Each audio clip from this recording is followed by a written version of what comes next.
اس کو بڑی تکلیف ہے بھاولپور یونیورسٹی کے، وہ بھی دور کرتا ہوں۔ اس کو بڑی تکلیف ہے بھاولپور یونیورسٹی کے، وہ بھی دور کرتا ہوں، ابھی دور کرتا ہوں، ابھی تمہاری تکلیف ابھی دور کرتا ہوں، تمہاری تکلیف نہیں پلیز آپ اس طرح ڈسٹرب کریں گے، میں ان کو ٹائم دیتی رہوں گی۔ آپ اگر ڈسٹرب کریں گے میں انہیں ٹائم دیتی رہوں گی۔ آپ کراس ٹاک نہ کریں، سینئر پارلیمنٹیرین ہے، کراس ٹاک نہیں کریں۔ آپ کو ہم ہمیشہ ڈپٹی اسپیکر صاحبہ کے نام سے ہی بلاتے تھے جب آپ سندھ میں ڈپٹی اسپیکر صاحبہ تھیں، اور پلیز ٹو سی ہماری خواتین کو ان سیٹس پہ بیٹھ کے اللہم صلی وسلم مبارک علی سیدنا محمد وعلی آل محمد۔ چونکہ میرے بھائی کا نمبر ہے تو میں 1 منٹ کے اندر ہی بات کرتا ہوں۔ چیمہ صاحب سے ہمیشہ احترام کا تعلق رہا، اور میں ان کی اسٹینڈنگ کمیٹی کا ممبر رہا 13 سے 18 کے بیچ سائنس اینڈ ٹیکنالوجی میں۔ گفتگو انہوں نے کی، میں تو ابھی بیچ میں آیا ہوں، 2 دفعہ میرا نام لیا ہے، انہوں نے کہا کہ سچ بولیں گے تو سچ بولنا چاہیے۔ ہمیشہ میں نے بالکل آپ کو دیکھا، آپ ایشوز پہ سٹینڈ لیتے تھے۔ خاص کر مجھے وہ وقت یاد ہے کہ حرمت رسول صلی اللہ علیہ وسلم کا ایشو جب تھا تو اس میں خان صاحب کی آپ نے سپورٹ کی، میری بھی سپورٹ کی، آپ نے ختم نبوت کے سپاہی ہیں آپ۔ لیکن کچھ چیزیں میں ریکارڈ درست کرنا چاہوں گا۔ دیکھیں میں آپ کو چیمہ صاحب دوش نہیں دیتا، آپ کی پارٹی کی پالیسی ہوگی، آپ کی بھی ایک پارٹی ہے، آپ کے سینئر ہیں شجاعت صاحب، لیکن میں یہ سمجھتا ہوں کہ جس چیز پہ میں ہمیشہ شجاعت صاحب کی اور پرویز الہی صاحب کی فیملی کی بہت زیادہ قدر کرتا تھا، کئی دفعہ ان کے گھر آنا ہوا، ان سے ملاقات ہوئی، کہ جب یہ ہاتھ دیتے ہیں تگڑا ہاتھ دیتے ہیں دوستی میں۔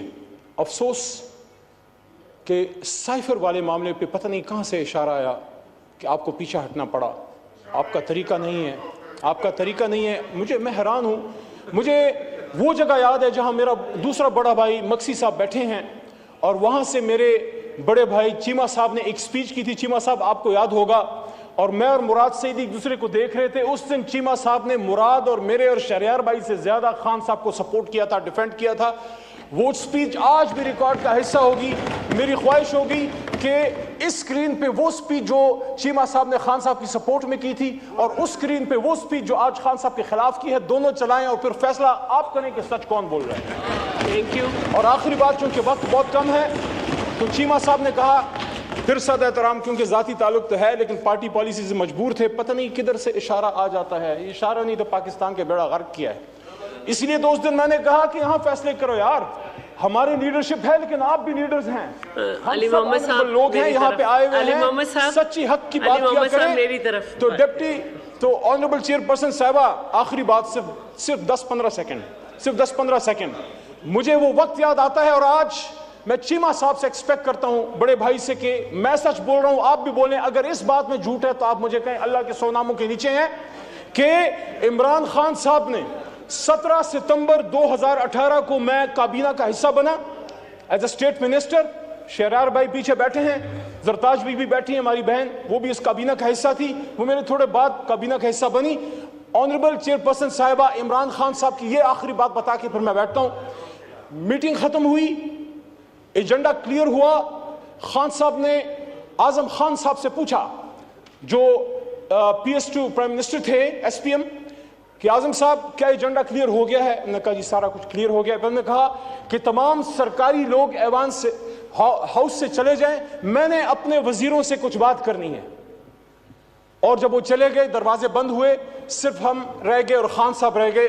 اور مجھے وہ بات خان صاحب کی ایسی یاد ہے جیسے میں آپ کو دیکھ رہا ہوں، ابھی میں بات کر رہا ہوں، کہ خان صاحب نے یہ کہا کہ میں سیاست کرنے نہیں آیا، میں اس ملک کو ٹھیک کرنے آیا ہوں، میں اپنی حکومت قربان کر دوں گا لیکن تم لوگوں میں کسی کرپٹ آدمی کو نہیں چھوڑوں گا۔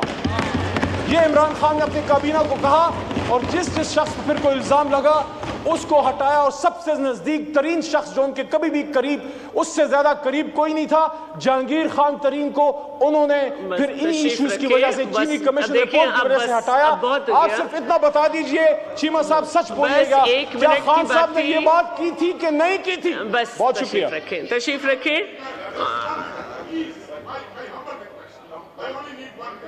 ٹھیک ہے، ان کا مائک آن کر دیں، لیکن اس کے بعد میں نہیں کسی کو اجازت دوں گی۔ بالکل صحیح بات کیا انہوں نے، علی محمد خان نے۔ میں لائٹر نوٹ پہ ان دوستوں سے بات کر رہا ہوں، اور کنکلوژن کی طرف بھی ذرا چلے۔ پرویز خٹک صاحب میرے پاس تشریف لائے، کہنے لگے کہ یار وہ کہہ رہے ہیں کاف لیگ والوں کو انوائٹ کر لو تو ان کا بس کھانا پوری کر لو، لے کے ان کو جنرل فیض آ جائے گا رات کو کھانے پہ۔ میں نے کہا یار جنرل فیض سے کو آج ہم کو لے ہی جائے کھانے پہ، تو ہم چلے جائیں گے کھانے پہ اگر وہ ہمیں لے گیا۔ ہر جگہ پہ یہ عمران خان صاحب از آن ریکارڈ سیئنگ دس کہ جی کورم جو ہے وہ کون پورا کیا کرتا تھا اس ہاؤس کا کورم سپیکر کے کمرے میں کون آ کر بیٹھتا ہوتا تھا اجلاس کے دنوں میں. Not a senior ranking officer.